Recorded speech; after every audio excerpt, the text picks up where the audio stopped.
This is Aldous Huxley, a man haunted by a vision of hell on earth. A searing social critic, Mr. Huxley, 27 years ago, wrote Brave New World, a novel that predicted that someday the entire world would live under a frightful dictatorship. Today, Mr. Huxley says that his fictional world of horror is probably just around the corner for all of us. We'll find out why in a moment. The Mike Wallace Interview, presented by the American Broadcasting Company in association with the Fund for the Republic, brings you a special television series discussing the problems of survival and freedom in America. Good evening, I'm Mike Wallace.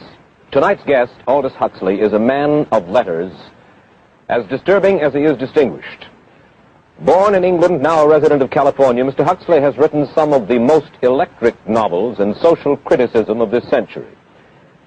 He's just finished a series of essays called Enemies of Freedom, in which he outlines and defines some of the threats to our freedom in the United States. And Mr. Huxley, right off the bat, let me ask you this. As you see it, who and what are the enemies of freedom here in the United States? Well, I don't think you can say who in the United States. I don't think there are any sinister persons deliberately trying to rob people of their freedom. But I do think, first of all, that there are a number of impersonal forces which are pushing in the direction of less and less freedom.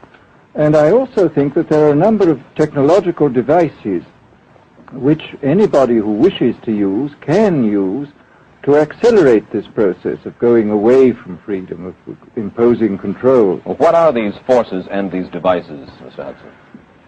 I should say that there are two main impersonal forces. The first of them is not exceedingly important in the United States at the present time, though very important in other countries. This is the force which in general terms can be called overpopulation, the mounting pressure of population pressing upon existing resources. This, of course, is an extraordinary thing. Something is happening which has never happened in the world's history before. I mean, let's just take a simple fact that between the time of the birth of Christ and the landing of the Mayflower, the population of the Earth doubled. It rose from 250 million to probably 500 million. Today, the population of the Earth is rising at such a rate that it will double in half a century. Well, why should overpopulation work to diminish our freedoms? Well, in a number of ways. I mean, the experts in the field, like Harrison Brown, for example, pointed out that in the underdeveloped countries, actually the standard of living is at present falling, that people have less to eat and less goods per capita than they had 50 years ago. And as the position of these countries, the economic position, becomes more and more precarious, obviously the central government has to take over more and more responsibility for keeping the ship of state on an even keel.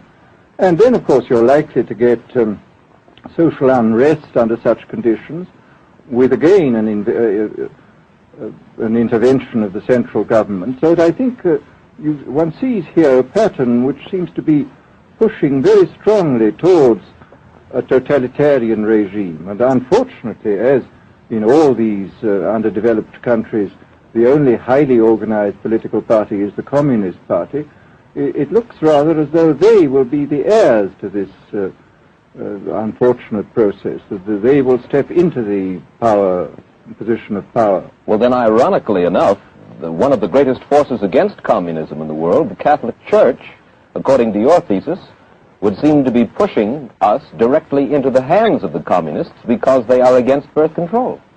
Well, I think this strange paradox probably is true. There is it's an extraordinary situation, actually. I mean, one has to look at it, of course, from a biological point of view.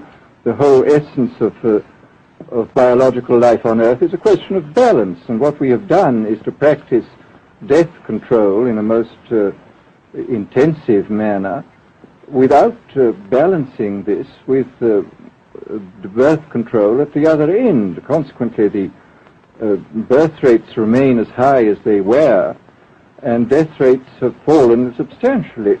All right, then. So much for the time being, anyway, for overpopulation. Another force that is diminishing our freedoms.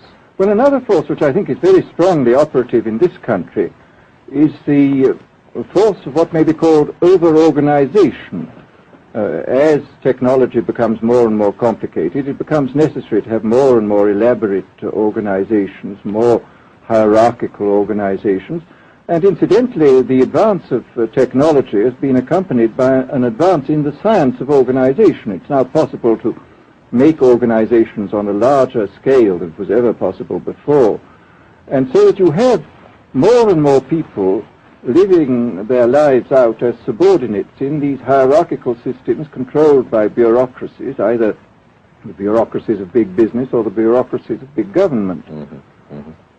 Now, the devices that you were talking about, are there specific devices or methods of communication which diminish our freedoms in addition to overpopulation and over-organization? Well, there are certainly devices which can be used in this way.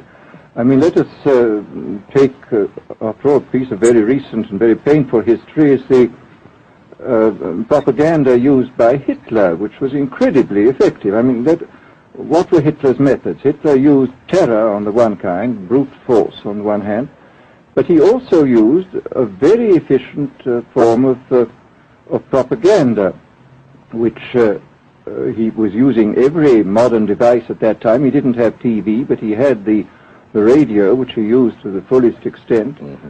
and was able to impose his will on an immense mass of people. I mean, the Germans were a highly educated people.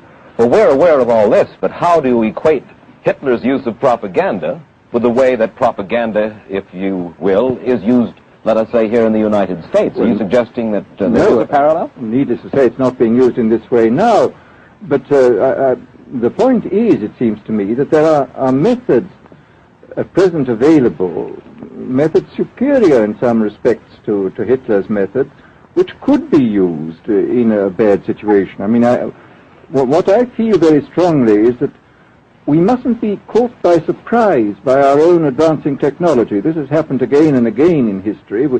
Technology has advanced, and this changes social conditions. And suddenly people have found themselves in a situation which they didn't foresee and doing all sorts of things they didn't really want to do. Well, now, what do you mean? Do you mean that we develop our television, but we don't know how to use it correctly? Is that the point that you're making? Well, at present, the television, I think, is being used quite harmlessly.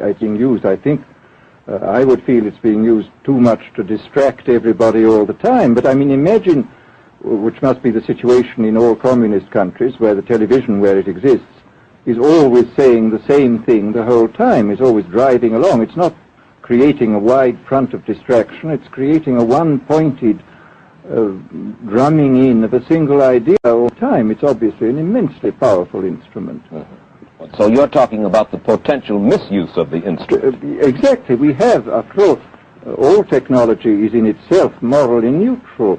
These are just powers which can either be used well or ill. It's the same thing with atomic energy. We can either use it to blow ourselves up, or we can use it as a substitute for the coal and the oil, which are running out. You've even written about the use of drugs in this light.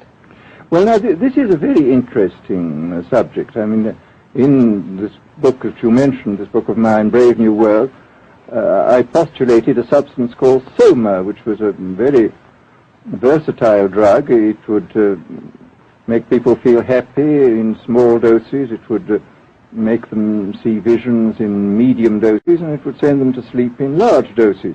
Well, I don't think such a drug exists now, nor do I think it will ever exist, but we do have drugs which will do some of these things, and I think it's quite on the cards that we may have drugs which will profoundly change our mental states without doing us any harm. I mean, this is the pharmacological revolution which has taken place, that we have now powerful mind-changing drugs which, physiologically speaking, are almost costless. I mean, they are not like opium or like cocaine, which do change the state of mind, but leave terrible results physiologically and morally.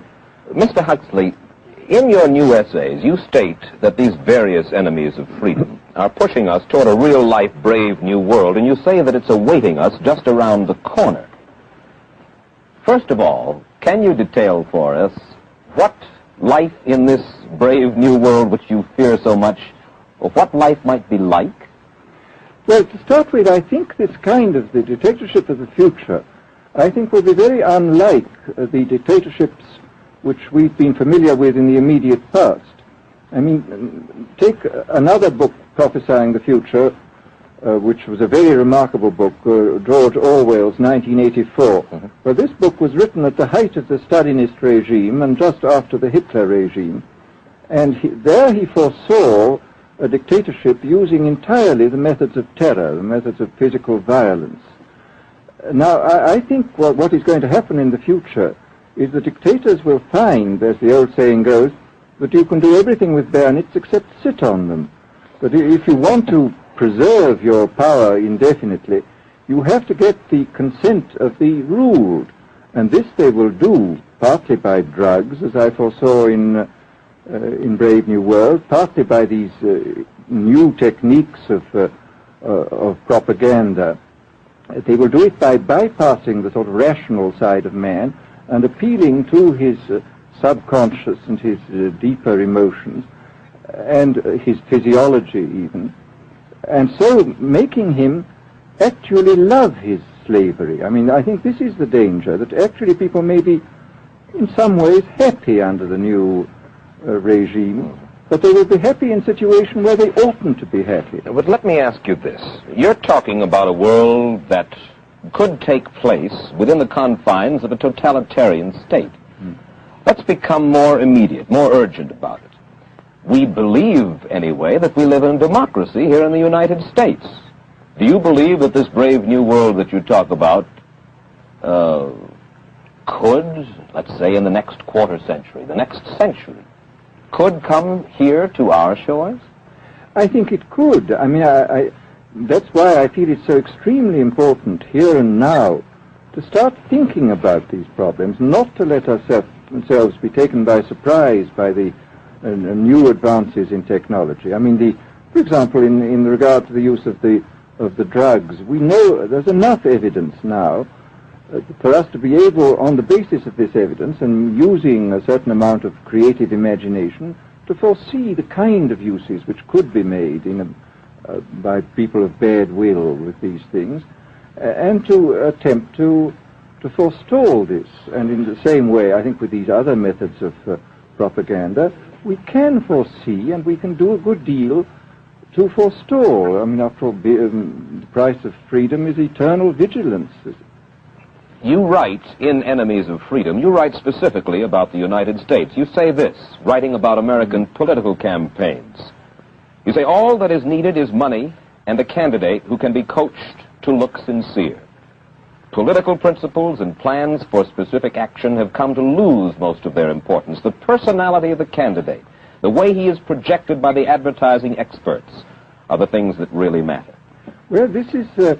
during the last campaign, there was a great deal of this kind of statement by the advertising managers of the campaign parties, this idea that the candidates had to be merchandised as though they were soap or toothpaste, and that you had to depend entirely on the personality. I mean, the personality is important, but there are certainly people with an extremely amiable personality, particularly on TV, who might not necessarily be very good in positions of political trust. Well, do you feel that men like Eisenhower, Stevenson, Nixon, with knowledge of forethought, were trying to pull the wool over the eyes of the American public? No, but they were being advised by powerful advertising agencies who were making campaigns of a quite different kind from what had been made before. And I think we shall see probably all kinds of new devices coming into the picture. I mean, for example, this thing which got a good deal of publicity last autumn, subliminal projection. I mean, as it stands, this thing, I think, is of no menace to us at the moment. But I was talking the other day to one of the people who has done most experimental work in the psychological laboratory with this, who are saying precisely this, that it is not at the moment a danger, but once you've established a principle that something works, you can be absolutely sure that the technology of it is going to improve steadily. And his view of the subject was that, well, maybe they will use it to some extent in the 1960 campaign, but they will probably use it a good deal and much more effectively in the 1964 campaign, because this is the kind of rate at which technology advances. And we'll be persuaded to vote for a candidate that we do not know that we are being persuaded to vote for. Exactly. I mean, this is a rather alarming feature, that you're being persuaded below the level of choice and reason. In regard to advertising, which you mentioned just a little ago, in your writing, particularly in Enemies of Freedom, you attack Madison Avenue, which controls most of our television and radio advertising, newspaper advertising, and so forth. Why do you consistently attack the advertising agency? Well, no, I think that advertisement plays a very necessary role, but the danger, it seems to me, in a democracy is this. I mean, what does a democracy depend on? A democracy depends on the individual voter making an intelligent and rational choice for what he regards as his enlightened self-interest in any given circumstance. But what these people are doing, I mean, what both for their particular purposes, for selling goods, and the dictatorial propagandists are doing, is to try to bypass the rational side of man and to appeal directly to these unconscious forces below the surface, so that you are, in a way, making nonsense of the whole democratic procedure, which is based on conscious choice on rational grounds. Of course, well, maybe you have just answered this next question, because in your essay you write about television commercials, not just political commercials, but television commercials as such, and how, as you put it, today's children walk around singing beer commercials and toothpaste commercials, and then you link this phenomenon in some way with the dangers of a dictatorship. Now, could you spell out the connection, or how do you feel that you have done so sufficiently? Well, I mean, here, this whole question of children, I think, is a terribly important one, because children are quite clearly much more suggestible than the average grown-up. And again, suppose that for one reason or another all the propaganda was in the hands of one or very few agencies, you would have an extraordinarily powerful force playing on these children, who after all are going to grow up and be adults quite soon. I do think that this is not an immediate threat, but it remains a possible threat. And you said something to the effect in your essay that the children of Europe used to be called cannon fodder, and here in the United States they are television and radio fodder. Well, after all, you can read in the trade journals the most lyrical accounts of how necessary it is to get hold of the children, because then they will be loyal brand buyers later on. Mm-hmm. But, I mean, again, you just translate this into political terms. The dictator says they will be loyal ideology buyers when they're grown up. We hear so much about brainwashing as used by the communists. Do you see any brainwashing other than that which we've just been talking about that is used here in the United States? Other forms of brainwashing? Not in the form that has been used in China and in Russia, because this is essentially the application of propaganda methods, the most violent kind, to individuals. It's not a shotgun method like the advertising method. It's a way of getting hold of the person and playing both on his physiology and his psychology till he really breaks down, and then you can implant a new idea in his head. I mean, the descriptions of the methods are really blood-curdling when you read them, and not only the methods applied to political prisoners, but the methods applied, for example, to the training of the young communist administrators and missionaries.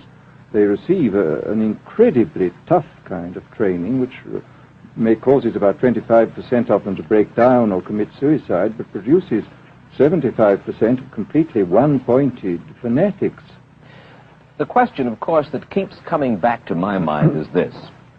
Obviously, politics in themselves are not evil. Television is not in itself evil. Atomic energy is not evil. And yet you seem to fear that it will be used in an evil way. Why is it that the right people will not, in your estimation, use them? Why is it that the wrong people will use these various devices and for the wrong motives? Well, I think one of the reasons is that these are all instruments for obtaining power, and obviously the passion for power is one of the most moving passions that exist in man, and after all, all democracies are based on the proposition that power is very dangerous and that it's extremely important not to let any one man or any one small group have too much power for too long a time. After what are the British and American constitutions except devices for limiting power? And all these new devices are extremely efficient instruments for the imposition of power by small groups over larger masses. Well, you ask this question yourself in Enemies of Freedom. I'll put your own question back to you. You ask this: in an age of accelerating overpopulation, of accelerating overorganization, and ever more efficient means of mass communication, how can we preserve the integrity and reassert the value of the human individual? You put the question. Now here's your chance to answer it, Mr. Huxley. Well, this is obviously, first of all, it's a question of education. I think it's terribly important to insist on individual values. I mean, there is a tendency, as you probably read a book by White, The Organization Man, a very interesting and valuable book, I think, where he speaks about the new type of group morality, group ethic, which speaks about the group as though the group was somehow more important than the individual. But this seems, as far as I'm concerned, to be in contradiction with what we know about the genetical makeup of human beings, that every human being is unique. And it is, of course, on this genetical basis that the whole idea of the value of freedom is based. And I think it's extremely important for us to stress this in all our educational life. And I would say it's also very important to teach people to be on their guard against the sort of verbal booby traps into which they're always being led, to analyze the kind of things that are said to them. Well, I think there is this whole educational side, and I think there are many more things that one could do to strengthen people and to make them more aware of what was being done. You're a prophet of decentralization. Well, yes, if this is feasible. It's one of the tragedies, it seems to me. I mean, many people have been talking about the importance of decentralization in order to give back to the voter a sense of direct power. I mean, the voter in an enormous electorate feels quite impotent, and his vote seems to count for nothing. This is not true where the electorate is small and where he is dealing with a group which he can manage and understand. And if one can, as Jefferson, after all, suggested, break up the units into smaller and smaller units, and so get a real self-governing democracy. Well, that was all very well in Jefferson's day, but how can we revamp our economic system and decentralize, and at the same time meet militarily and economically the tough challenge of a country like Soviet Russia? Well, I think the answer to that is that there are, it seems to me that industrial production is of two kinds. I mean, there are some kinds of industrial production which obviously need the most tremendously high centralization, like the making of automobiles, for example. But there are many other kinds where you could decentralize quite easily and probably quite economically, and that you would then have this kind of decentralized life. After all, you begin to see it now if you travel through the South, this decentralized textile industry which is springing up there. Mr. Huxley, let me ask you this, quite seriously. Is freedom necessary? As far as I'm concerned, it is, yes. Why? Is it necessary for a productive society?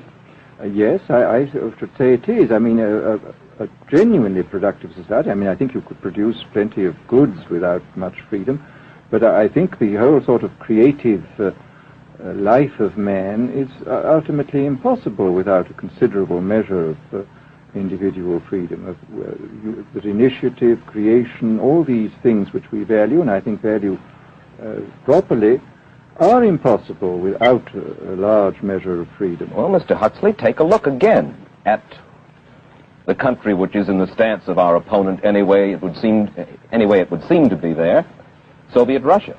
It is strong and getting stronger economically, militarily. At the same time, it's developing its art forms pretty well. It seems not unnecessarily to squelch the creative urge among its people, and yet it is not a free society. It's not a free society, but here is something very interesting, that those members of the society, like the scientists who are doing the creative work, are given far more freedom than anybody else. I mean, it's a privileged aristocratic society in which, provided that they don't poke their noses into political affairs, these people are given a great deal of prestige, a considerable amount of freedom, and a lot of money. I mean, this is a very interesting fact about the new Soviet regime, and I think what we're going to see is a people on the whole with very little freedom, but with an oligarchy on top enjoying a considerable measure of freedom and a very high standard of living.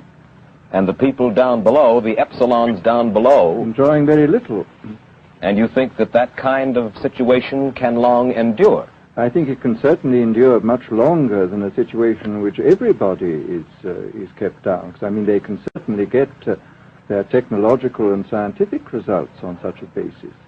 Well, the next time that I talk to you then, perhaps we should investigate further the possibility of the establishment of that kind of a society, where the drones work for the queen bees up above.